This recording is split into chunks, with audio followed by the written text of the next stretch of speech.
Live from the City of Angels here on this Sunday morning, it's breaking box office. Before everyone else has to sit down and script their stuff and talk about this, that, and the other, we just go and we do it live with the numbers right in front of us on this Sunday. Thanks for joining us here, MMT, in the morning. Let's get to the top story. It's the NUN 2 winning the weekend.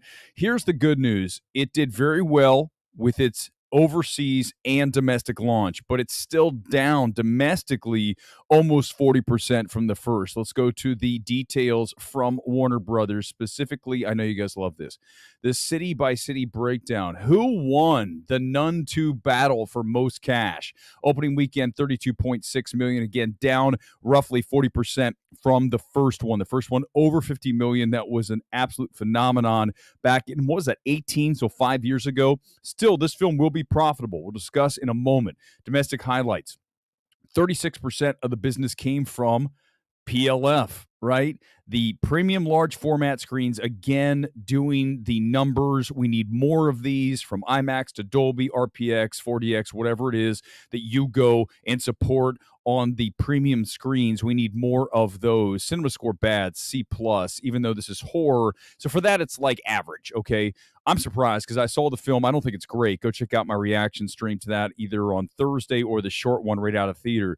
I don't think it is particularly interesting. I think it's a pretty boring film, but moviegoers still went to support it because there's nothing else out this weekend, right? 76% audience rating on Rotten Tomatoes. Post-track, yeah, not so great. Top 10 locations. You guys ready? We won again. My money is in this money. AMC Burbank, number 1. That's where my cash is. AMC Orange here in LA, 2. Ontario Mills here, LA, 3. Puente Hills, 4, 5. Harkins, Estrella Falls, Phoenix. They're always in there. That's one of the biggest theaters in the country for cash every single weekend. That's in Phoenix. El Paso, Cinemark, Tinseltown, 6. 7. Rialto here in LA. That's Cinemark. 8. Harkins, Cerritos, LA. Look at this. LA.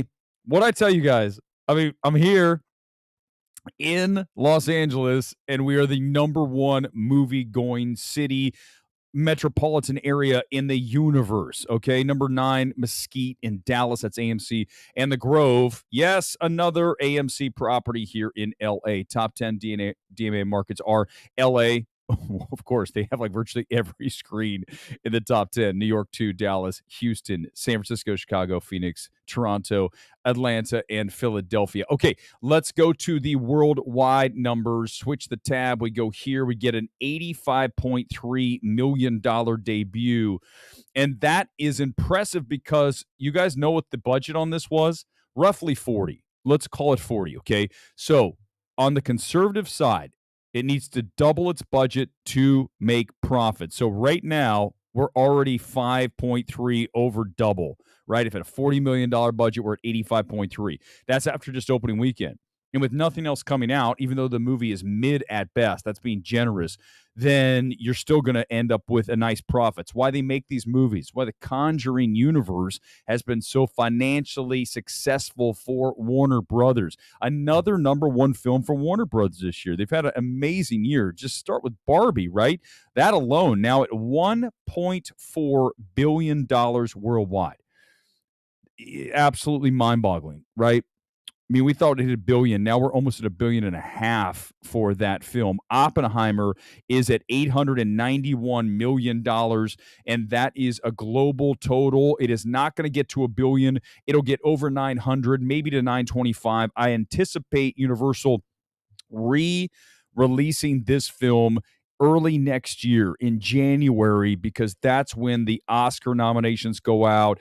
Everyone starts talking about awards, Golden Globes, all that. It's a perfect time to put that back into IMAX for a week in January. We all know that January is typically garbage.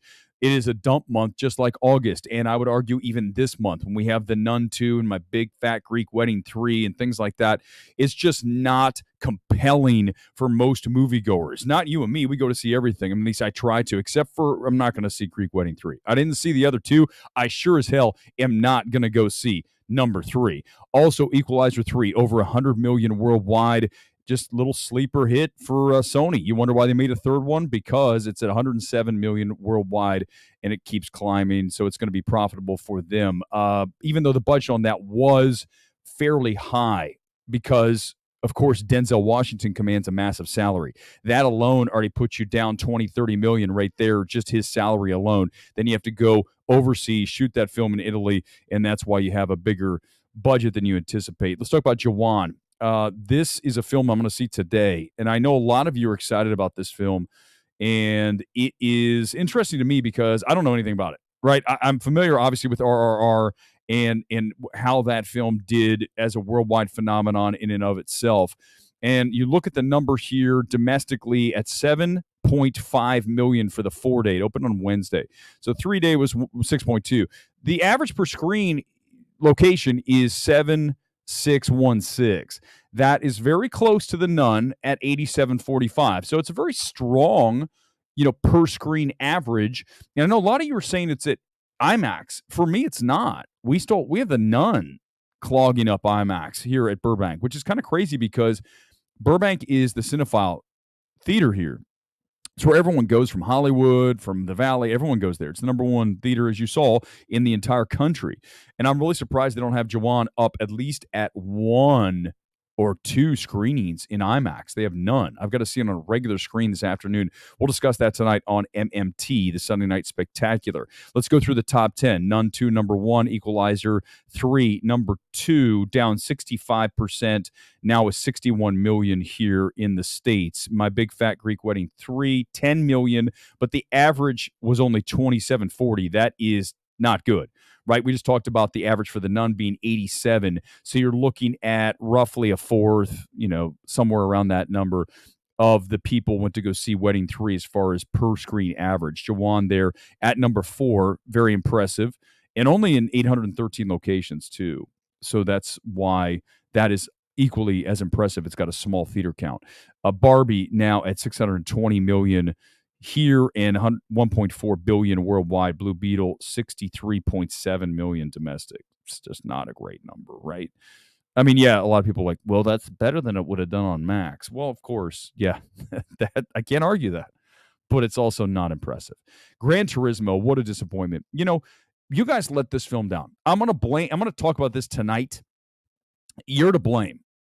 Everyone who's watching this stream who has not seen Gran Turismo, you are the problem. This film deserves way more than $35.7 million domestic so far. It's on you.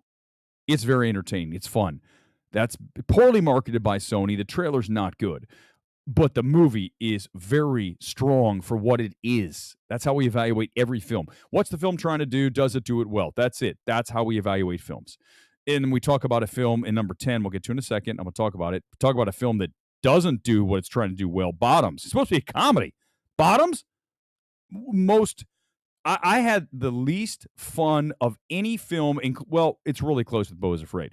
For a comedy, Bottoms made me want to gouge my eyeballs out. I hate that film. I'm sorry, guys. I know we're doing box office, but Bottoms is one of the worst films, certainly of the year, and one of the most overrated films of all time. What an embarrassment for the critics who said that's a good film. Really, truly. I'll just go off on it forever.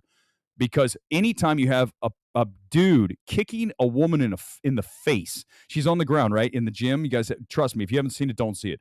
And she's on the ground, and they're doing some kind of MMA fighting in the gym, which makes the whole thing's terrible. The movie's absolutely abysmal. And he walks up and smashes, just absolutely kicks her in the face. Like you've seen some of these videos on Twitter where someone gets knocked out and then someone goes and kicks them again. It's that disgusting. I hate Bottoms. What a terrible film. Okay, anyhow, Oppenheimer, 315 million. Anytime I get the chance to unload on Bottoms, that didn't sound right, but either way, it doesn't matter. I will take that and I will do it for the end to the end of time. Overrated beyond any comprehension. And Mutant Ninja Turtles is now at 111 million stateside. All right, guys. I think I'll do a couple. Let's see, any comments, anything good? Yeah, we'll talk about, maybe, Animotion, maybe. I'm going to let you know tonight. I want to see this film.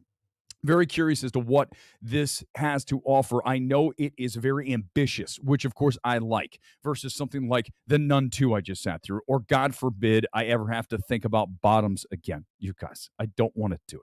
We'll be back tonight on the MMT Sunday Night Spectacular. I'll get more comments in then. We'll talk about any and all film issues you have. Hoping to be joined by Scott Menzel tonight from Toronto. He's seen pretty much all of the major awards films. I'm catching up, and I will get there, and then we will definitely have debates over these films over the next several months. I'll see you tonight, Sunday Night Spectacular. Thanks for being here on Breaking Box Office. Peace out.